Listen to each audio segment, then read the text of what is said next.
Better enjoy that trombone shorty while you can. It's already November like that. Happens every year.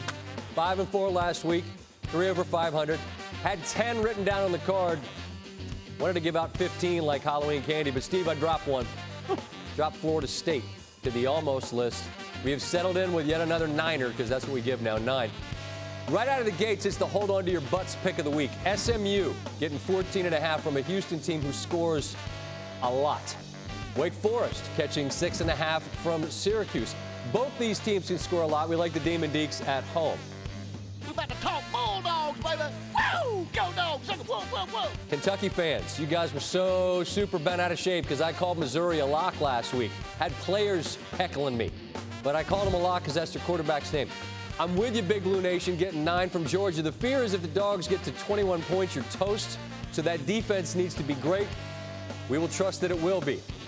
How about a stinky poo line of the week? Missouri, who we took against Kentucky last week. You're only getting 6. Only getting 6 from Florida.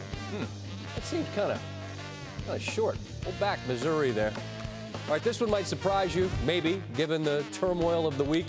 But I like Maryland in this spot all season against Michigan State, and I'm going to take them at home, plus 2.5 from the Spartans on Saturday in the Snake Pit.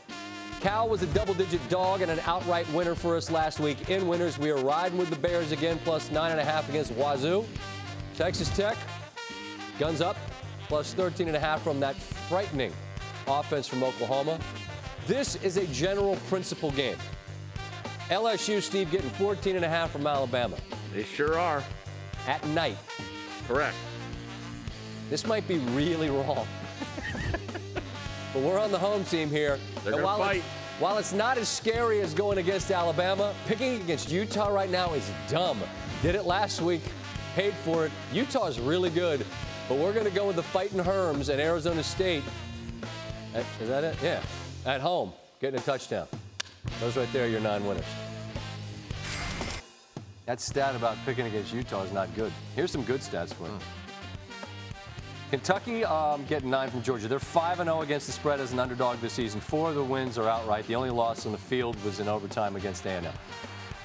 Then LSU's getting a 14.5 from the tie. We showed you that. Last 2 seasons, they're 5-0 against the spread as a dog. That includes 4 outright wins and a loss at Alabama last season. Tigers are 10-1 against the spread in their last 11 SEC games. So those stats are good. They're not as good as this man's record. Tell him one more time what your record is, Steve. 32-11-1, Scott. That's a joke. That's against the spread. Stanford Steve and the Bear. That's a podcast. You can check it out. You should.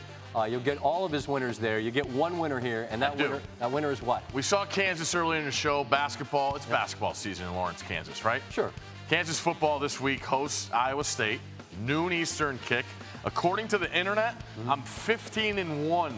This year when I pick noon Eastern games. There you go. Iowa State, hotter than anything in the country. Love the team. Take them. Brock Purdy, they're averaging like 39 points a game since they made him the QB. So Iowa State in the nooner in Lawrence? Yep. All right. I don't think there'll be a lot of people there. Go Cyclones. Okay, here we go. In review. Those are, that's Steve's pick. Here's mine. Ponies plus 14 in the hook. Demon Deeks plus 6.5. Kentucky. Big Blue Nation, you better get this right after all that heckling you did against me. You saw what they were. Cal, Texas Tech, LSU, Arizona State. Those are your winners. Teaser parlay. Tease parlay. All of them. Don't do any of that.